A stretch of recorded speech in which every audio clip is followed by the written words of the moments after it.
இந்த திருமணம் என்கிறதுல அந்நிய கலாச்சாரங்கள் ஊடுருவி வந்துச்சு.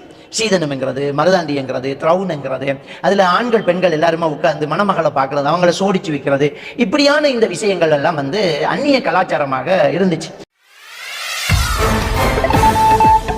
நம்ம இந்த சீதனத்துல இருந்து இந்த திருமணத்தில் உள்ள அந்நிய கலாச்சாரங்கள் உள்ளுக்குள்ள வர்றது எல்லாமே இந்த போட்டோ எடுக்கிறது, வீடியோ எடுக்கிறது, எல்லாருக்கும் முன்னாடி அது வரைக்கும் மறைஞ்சிருந்த பெண்ணை கொண்டு போய் வச்சுக்கிறது, அவங்களுக்கு அலங்கரிக்கிறது, ஃபேஷியல் செய்யறது, லிப்டிக் போறது, பொய் நகம் வைக்கிறது, பொய் புருவம் வைக்கிறது, இப்படியான இந்த ஃபேஷியல் வச்சதுனால அன்னைக்கு உதிர்ச்சி அமைக்கிறது, தொழுக அடிவறது, இதெல்லாம் நம்ம ஒவ்வொரு மேடைகள்லையும் ஒவ்வொரு ஜும்மாக்கள்லையும் நாங்கள் பேசிட்டு இருக்க மக்கள் விழிப்புணர்ச்சி அடைஞ்சுக்கிட்டு இருக்கிறாங்க. இன்னைக்கு நடக்கக்கூடிய ஒரு விஷயம், மக்கள் நிறைய கேள்விகளை கேட்டுட்டு இருக்கிறாங்க. இன்னைக்கு சும்மா ஏகறி போற அளவுக்கு முஸ்லிம்கள் இடத்துல கற்பனை கூட பண்ணி பார்க்க முடியாத அளவுக்கு அந்நிய கலாச்சார திருமணங்கள் நடந்துகிட்டே இருக்குது. முதல்ல அந்த பெண்ணை சோடிச்சு வச்சாலும் தலையில முக்காடு போட்டு அந்த தலை முடிய மறைச்சு லிப்டிக் அடிச்சு சோடிச்சு திறந்து வைப்பாங்க. இப்பெல்லாம் எப்படி சோடிக்கிறாங்க தெரியுமா? இது சத்தியமா முஸ்லீம் பொண்ணு அப்படின்னு சொல்ற அளவுக்கு சோடிச்சு வச்சுக்கிறாங்க பாருங்க.